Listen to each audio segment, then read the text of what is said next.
YouTube? This is Chuck Nice bringing you the first ever world premiere vibe check for this channel. So, what is a vibe check? Well, let me enlighten you. This is basically where I give my first impressions on a game, pretty much any unfiltered, quick fire thoughts, along with some rundowns of basic things like gameplay, graphics, and just generally how the game feels. Today, we're vibe checking Tombwater.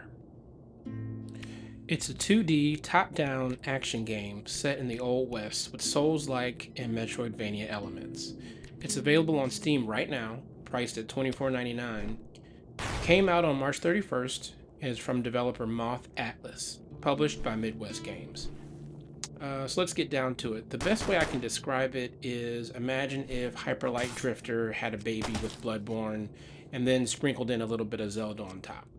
You play as a nameless gunslinger drawn to a mysterious abandoned town that's now infested with all kinds of eldritch horrors and creatures of different size and configurations. You've got a pretty nice and varied kit for dealing with them though. For melee, you've got things like swords and whips. You've also got some ranged options like pistols and shotguns. And you've even got some spells. Think fireballs and skeleton hands bursting from the ground. The combat feels pretty good once you get the hang of it. It took a little bit of doing to really get the feel for it. One of the things that I had to get used to was being able to aim properly and shoot, which doesn't sound like it would be too difficult, but the default configuration is that you hold the left trigger to aim, and then you sort of aim with the right thumbstick, and then you fire with the right trigger. Pretty typical Call of Duty format, but with the 2D perspective, I found it a lot easier to go into the options and turn on I can't remember the name of the setting, but there's a setting for just having like free aim, so that all you have to do is use the right stick to aim and then your right trigger to fire. Kind of makes it feel like kind of a free motion firing game at that point. The Hyperlight Drifter influence is real. It kind of comes down, or I saw it in the ammo system and how that works with your ranged gun abilities. So you have a limited number of bullets to use, and you recharge those bullets by doing melee hits. So you can't just sit back and take pot shots. You've actually got to get up close and mix it up, which makes for a pretty satisfying loop. So it's pretty balanced, I thought. There's also a dash, so that there's pits that are the appropriate size to accommodate the dash that you have. You can upgrade that with different charms and things like that to say unlock infinite sprint and stuff like that. That's mapped to the dash button. There's also, as I mentioned, it's a Metroidvania, so I've come across a lot of areas where there are larger gaps and like posts and stuff on either side of the gap, so there's probably some sort of a slingshot or whatever to help with that type of stuff. I really don't know. I'm only about maybe 3 hours into the game, so I don't know exactly what the tool is, but you definitely come across areas and things that you can't get past yet. In terms of the Souls-like influence, it's a difficult game, even with the mapped and updated range controls. You still have to be on your toes. It's got your typical hallmarks of your Souls-like. So that means regular field enemies can be dispatched of pretty quickly, but you do have to be on your toes. If you're thinking about something else or you're brain dead at the moment and not really paying much attention, you can easily get overwhelmed and find yourself doing a corpse run. Speaking of corpse run, it is a Souls-like I said. So you gain experience through killing enemies. You don't collect souls or anything like that, but you do get experience towards the next level.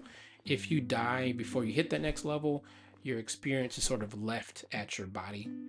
Once you get back to your corpse, you can stand near that corpse to sort of regain health slowly, or you can attack the corpse and get all your experience and coins that you lost back. So it's kind of a strategy. So like when you get to the boss fights, you can sort of have like a risk reward system of like your corpse can kind of act as like an infinite well of health, but it's not the super fast regeneration, so you do need to be mindful of when you need to hit that corpse to get your experience back versus, you know, trying to play it too close. Speaking of the bosses are really good. They're pretty creative and tough and difficult, but they're not insurmountable so far. I think that the combination of the Souls-like gameplay with the Hyperlight Drifter influences, the pixel art and everything, I think it works really well, and I definitely want to keep playing. Definitely passed the couch test. I started playing this on my ROG Ally, really just expecting to give it a shot, see what it looked like in the first 15 or 20 minutes or so, and about an hour and a half later, I had to kind of make myself put it down. So there's definitely more that I want to play. If there's any negatives I could throw at it, I would say the navigation and the map specifically can be pretty confusing. There's a lot of areas in the game, a lot of secrets too, hidden areas to explore. The map doesn't really help. It's difficult to sort of pinpoint which path leads into another one.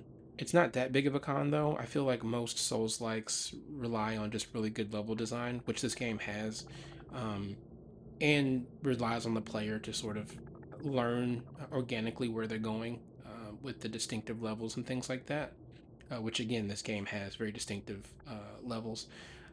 So it's a minor annoyance, but I'm just used to Souls-likes rarely having a map at all. So, but yeah, since it is there, it could be more helpful in pinpointing where to go specifically and giving you a better lay of the land levels. So it's a minor annoyance, but I'm just used to Souls-likes rarely having a map at all. So, but yeah, since it is there, it could be more helpful in pinpointing where to go specifically and giving you a better lay of the land. So finally, the verdict. How is it? How are the vibes? Well, I'm about 2.5, 3 hours into the game, and I definitely want to keep playing. The combat loop is satisfying. The Western horror aesthetic is unique, and it really scratches that Souls-like itch. Runs great on the ROG Ally and pretty much anything you throw at it. It doesn't feel like a copy of anything else. It's a good mashup of genres that I'm really digging right now. So the vibe is a dusty old jukebox that only plays bangers. Tombwater's fun. Go check it out.